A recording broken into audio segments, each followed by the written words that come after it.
Olá, pessoal, tudo bom? Eu me chamo Isabela.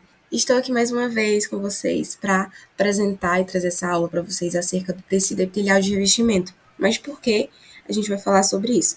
Na aula passada, a gente introduziu acerca do tecido epitelial em um contexto amplo, né? A gente falou sobre as características principais desse tipo de tecido. Falamos sobre as classificações, né, que incluem aí o tecido epitelial de revestimento e o tecido epitelial glandular, certo? E eu falei também na aula passada que a gente iria passar duas aulinhas para vocês, ou seja, aulinhas separadas de acordo com cada classificação do tecido, para não ficar muita coisa para uma só aula, tá bem?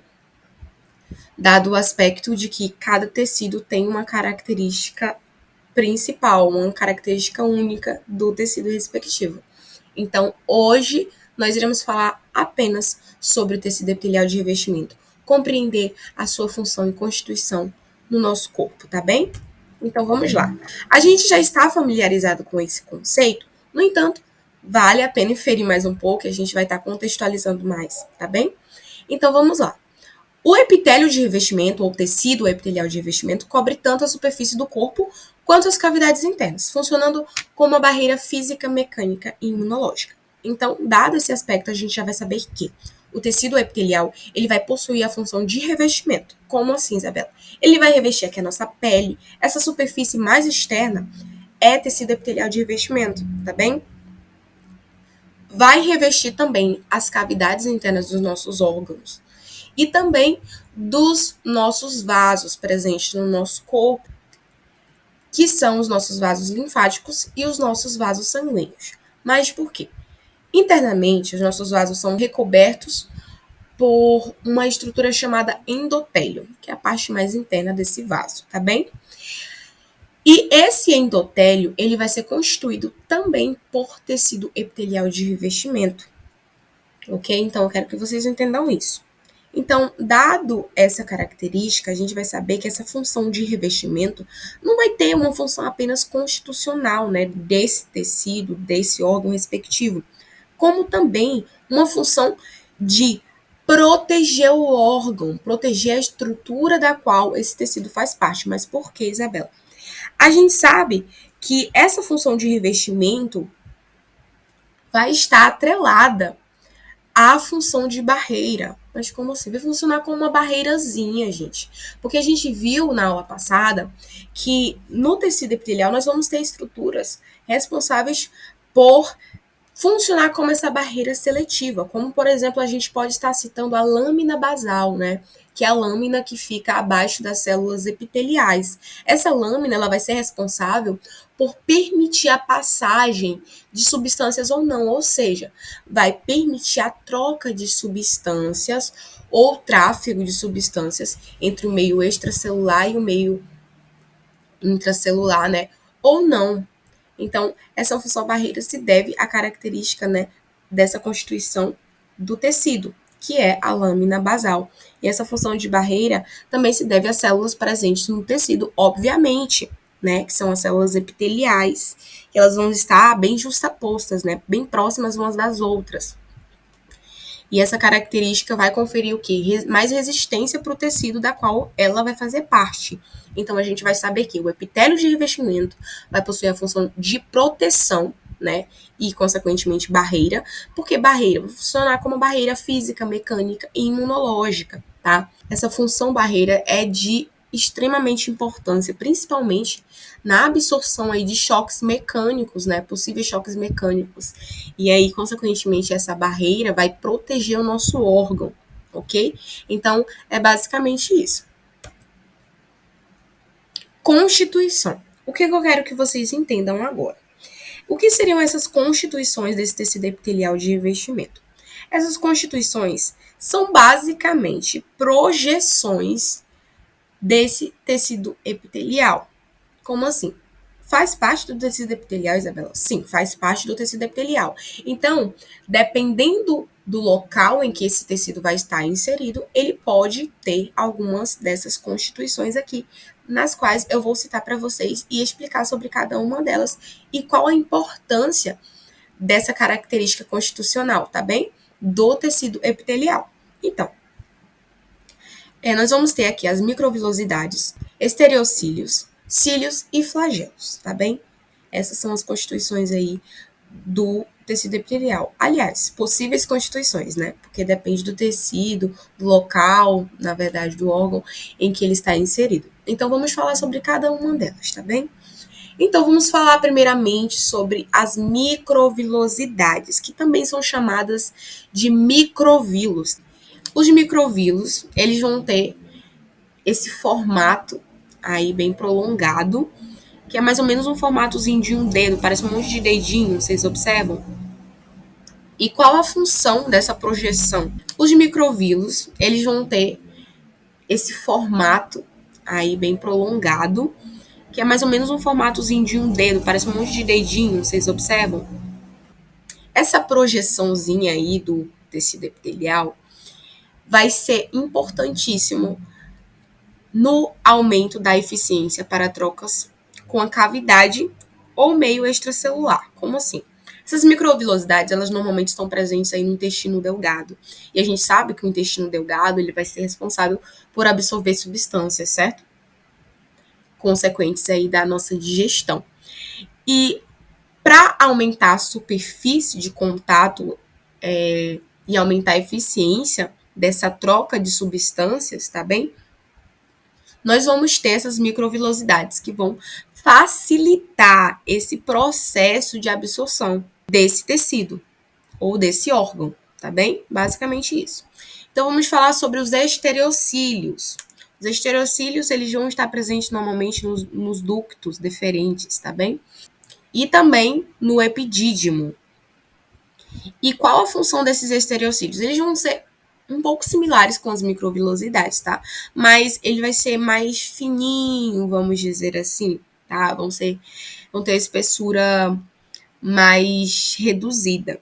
E qual a função desses estereocílios? Eles vão ter a função aí de aumentar a superfície dessa estrutura da qual ele faz parte, facilitando o movimento de moléculas para dentro e para fora da célula. Então, a gente pode inferir que é quase a mesma função das microvilosidades, que é aumentar a superfície de contato, né, de absorção, para permitir o movimento de determinadas moléculas ou não, certo?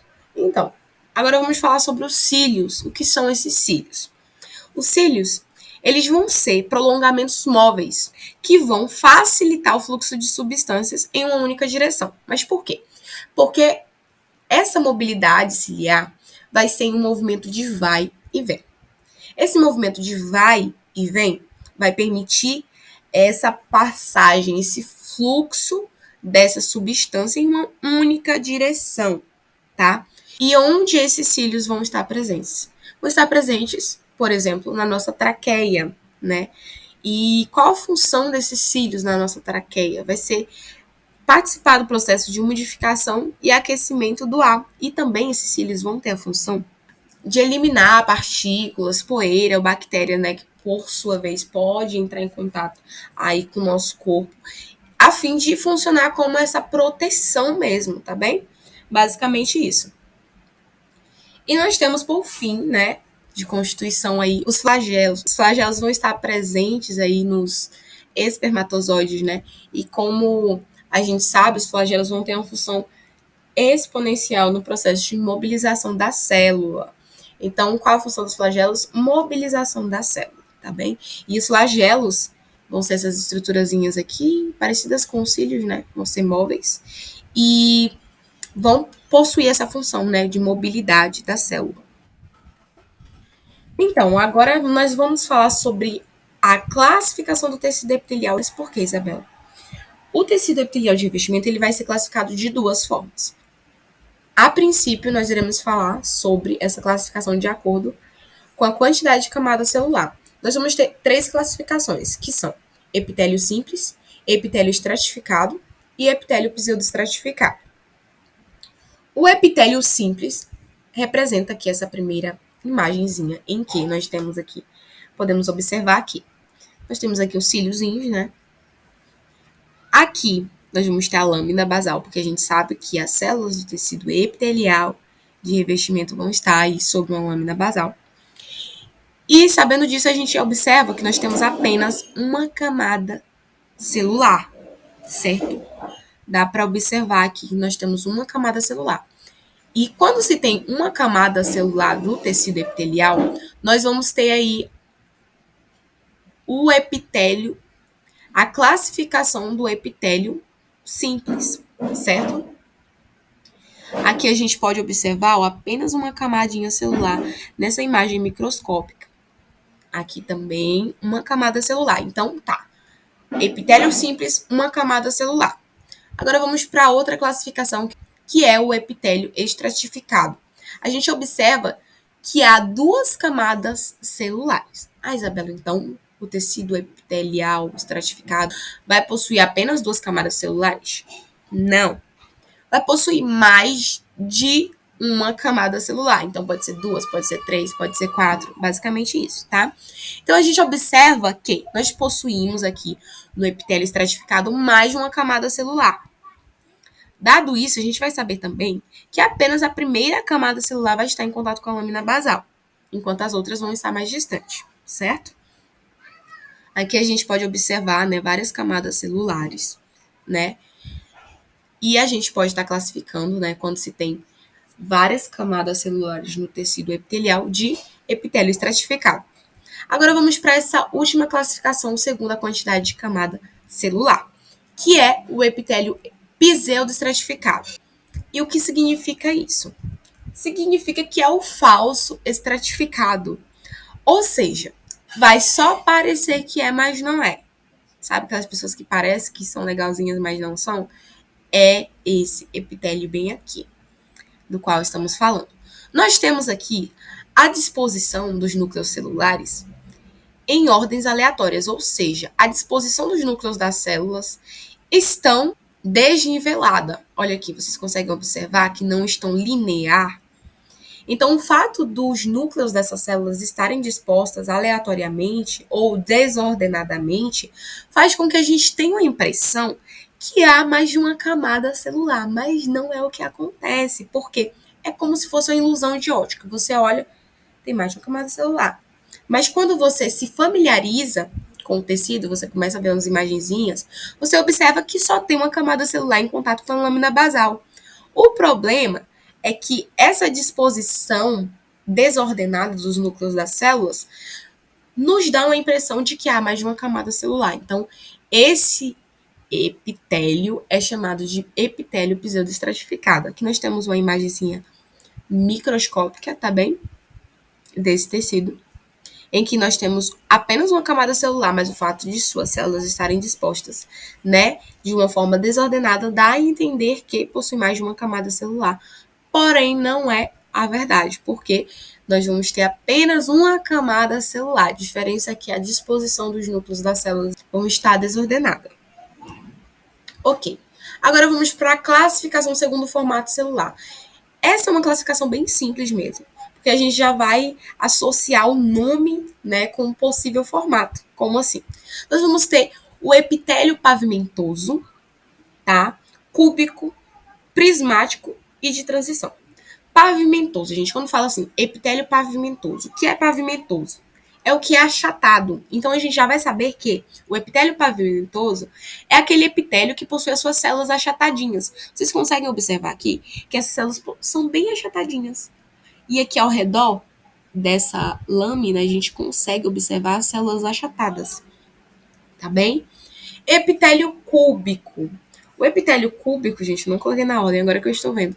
Ele vai ser esse epitélio aqui, que é um epitélio que tem um formato quadradinho, ou seja, a sua largura é do mesmo tamanho do seu comprimento. Basicamente isso, é uma coisa bem, um exemplo bem aleatório, mas enfim. Mas é isso mesmo, porque a gente sabe que um cubo, ele possui a sua largura do tamanho do seu comprimento, ou seja, é bem simétrico, certo? E aí, dado isso, a gente vai saber que o epitélio cúbico vai ter esse formato de cubo, como o próprio nome já julga, né? E o epitélio prismático, o que tem um formato de prisma, gente? Prismático, ele vai ser esse tecido aqui, ó. tecido epitelial prismático que possui uma estruturazinha de coluna, como se fosse colunas. O prismático ele pode ser chamado de colunar também. Então vai ter essa função de coluna. E aparentemente eu não coloquei aqui para vocês, mas nós vamos ter outra derivação desse tecido. Qual, Isabela? Nós vamos ter o prismático ciliado. Como assim, Isabela? O tecido epitelial colunar ciliado. Pode ser chamado de colunar, tá? Como eu falei aqui, prismático ou colunar. Tá.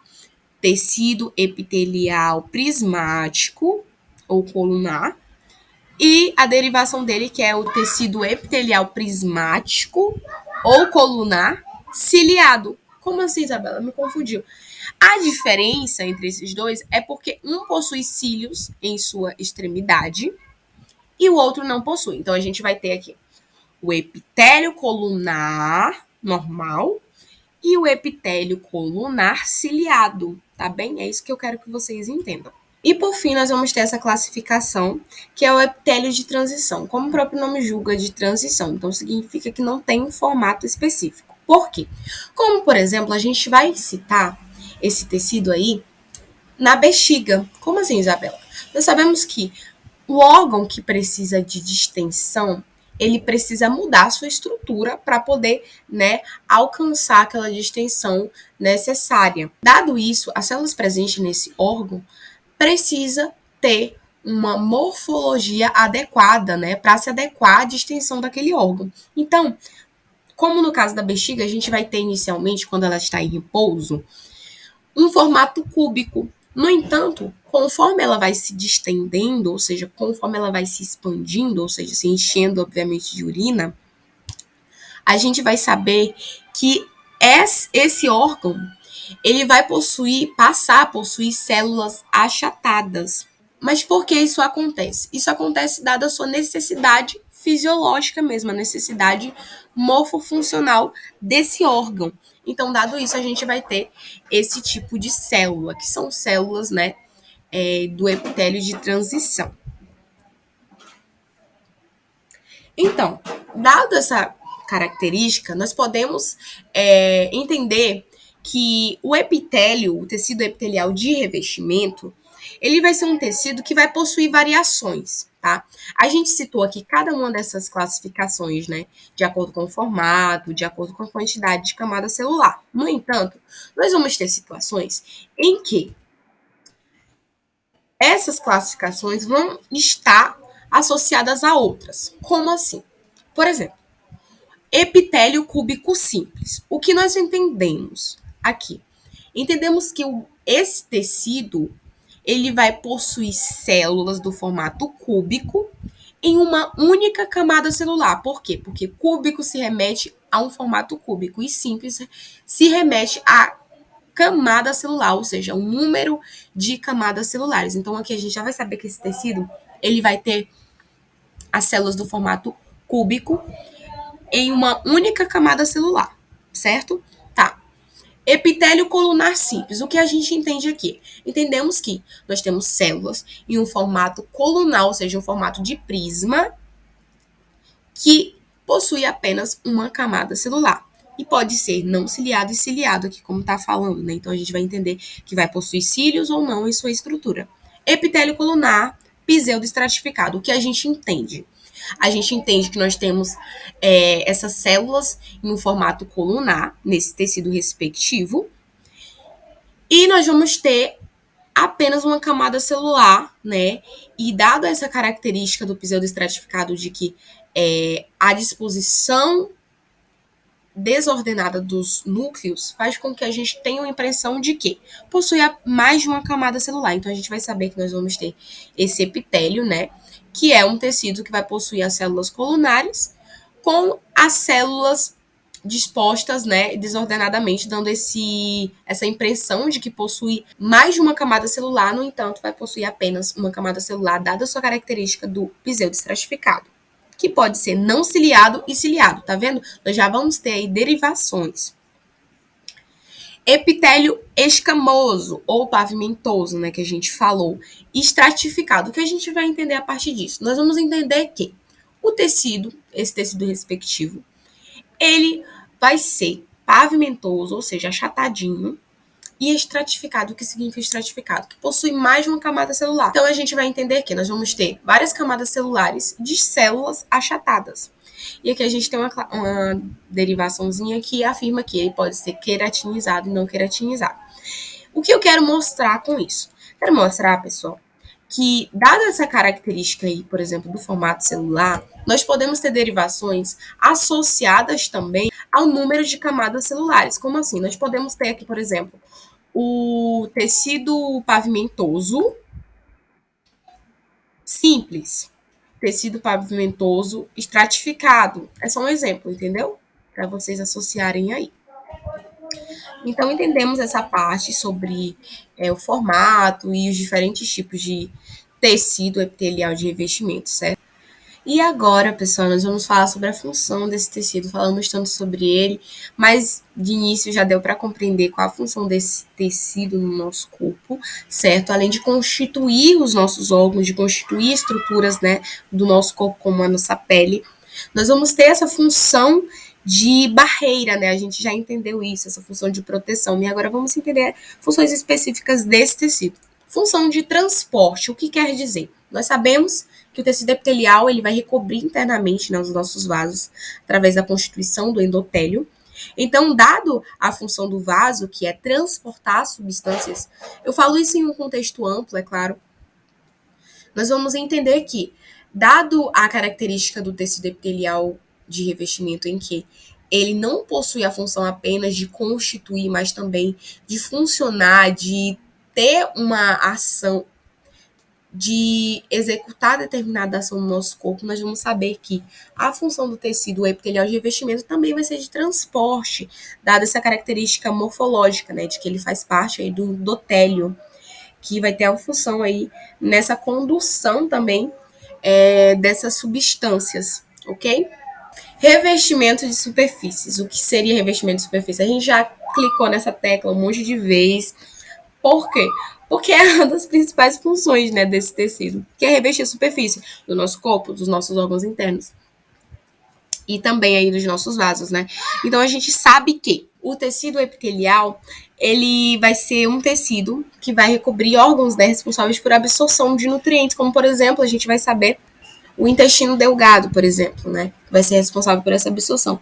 E sabendo que esse tecido vai recobrir esses órgãos internamente, nós vamos saber que essa absorção vai ser a responsabilidade desse tecido, que é o epitelial de revestimento, tá? Que vai ter lá, por exemplo, as microvilosidades, que vão facilitar esse processo de absorção. Tá, sensibilidade. Tá, agora a gente vai falar sobre a sensibilidade. Por que sensibilidade, Isabela? Você colocou isso por quê? Porque quando a gente fala da pele, novamente, a gente vai saber que na pele nós vamos ter mecanorreceptores, tá? E quando a gente fala de mecanorreceptores, a gente vai estar associando a percepção tátil, a percepção mecânica, dolorosa também. Então, esses mecanorreceptores vão estar presentes aí no tecido epitelial, tá? Presente na nossa pele também. Então, nós temos essas funções específicas desse tecido, ok? E eu espero que vocês tenham entendido qual a função morfológica desse tecido no nosso corpo e qual a importância na constituição do mesmo, né? Entendemos que esse tecido ele possui uma função não só, né, de compor determinada estrutura, mas também de participar de vários processos fisiológicos que ocorrem no nosso corpo. Então, a gente entende que esse tecido é fundamental na constituição de órgãos, na constituição dos nossos tecidos, tendo em vista que esse tecido epitelial, como a gente falou na aula passada, esse tecido ele sempre vai estar adjacente a um tecido conjuntivo. Dado isso, a gente vai saber que quando esse tecido está disposto no nosso corpo de alguma forma, ele vai estar associado a um tecido conjuntivo. Por quê? Porque esse tecido ele não tem vascularização, então ele precisa de vascularização para manter a sua funcionalidade. Então, ele sempre vai estar lá adjacente a um tecido conjuntivo, participando de vários processos funcionais que ocorrem no nosso corpo, processos fisiológicos. Então, a gente entende que, ainda que aparentemente o tecido epitelial pareça não ser tão importante, porque quando a gente fala assim, é um tecido de revestimento, mas é um tecido que tem uma funcionalidade inestimável, porque essa função de revestimento não só protege a nossa pele, como participa de vários processos que ocorrem no nosso organismo, né? Processos que são fundamentais na manutenção da homeostase. Então, a gente tem que, sim, dar importância a esses tecidos, tá? E é isso, pessoal. Eu espero, de fato, que vocês tenham entendido sobre as características funcionais desse tecido. E eu espero que tenha agregado bastante para o conhecimento de vocês. Na próxima aula, a gente vai falar sobre o tecido epitelial glandular, tá bem? Então, beijinhos e até a próxima.